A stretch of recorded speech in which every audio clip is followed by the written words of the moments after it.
Imagine getting to the airport, bags packed, ready for your dream vacation, and being turned away at security because of your driver's license. Starting May 2025, this could be your reality if you're not prepared. But don't worry, we've got you covered. Let's dive in. Background. The story of Real ID begins in the aftermath of 9/11, when Congress realized our standard identification system needed a major upgrade. In 2005, they passed the Real ID Act, setting new standards for driver's licenses across the country.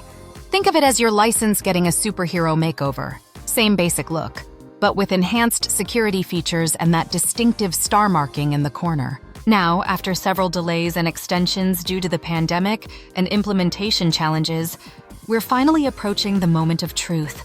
Now, here's where it gets interesting, and why you need to pay attention. What you need to know. Starting May 7th, 2025, your regular driver's license won't be enough for domestic flights anymore. When you approach that TSA checkpoint, you'll need either a Real ID compliant license, passport, or another approved form of identification. This applies to entering federal buildings and accessing military bases as well. And unlike previous deadlines that kept shifting like desert sand, this one's set in stone. The most visible difference in your new Real ID will be a star marker in the upper right corner, though some states have slight variations in the design.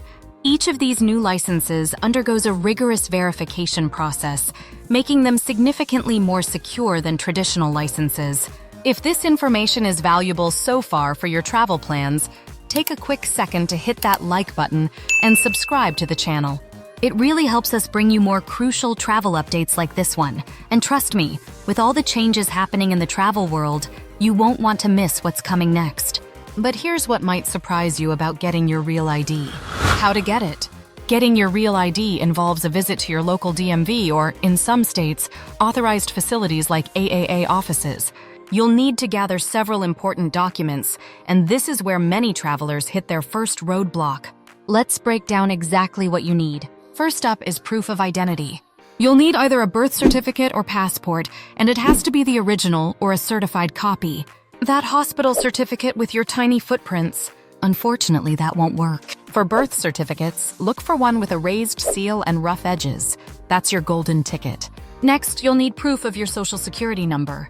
The original card works best, but here's a pro tip. If you can't find your card, a W-2 form or pay stub showing all 9 digits of your number can work just as well. Just remember, if you're bringing your social security card, it can't be laminated. For proof of residency, you'll need 2 separate documents. This could be your mortgage statement, utility bills, property tax statement, or rental agreement. Here's something many people don't realize. These documents need to show your physical address, not a P.O. box, and they need to match exactly. Now, let's talk about some special situations that might apply to you. Special considerations. If you've changed your name through marriage, divorce, or any other reason, you'll need documentation for every single name change. This is crucial. Even if you changed your name decades ago, you'll need to show that paper trail. Here's something that often catches parents by surprise. While children under 18 don't need a Real ID to fly domestically, they still need some form of identification. A birth certificate is usually sufficient. For international travelers, here's a money-saving tip. If you already have a valid passport, you might want to skip the Real ID altogether. Your passport will work for both domestic and international travel, though it's less convenient to carry around. Important tips and timeline. The DMV experience doesn't have to be a nightmare if you plan ahead. Many states now offer online document pre-verification and appointment scheduling. Some DMV offices have even extended their hours and added Saturday service to handle the increased demand. Here's your timeline for getting this done. If you're planning any domestic travel after May 7th, 2025, aim to get your Real ID by January 2025. This gives you plenty of buffer time in case you need to track down additional documents or if there are processing delays.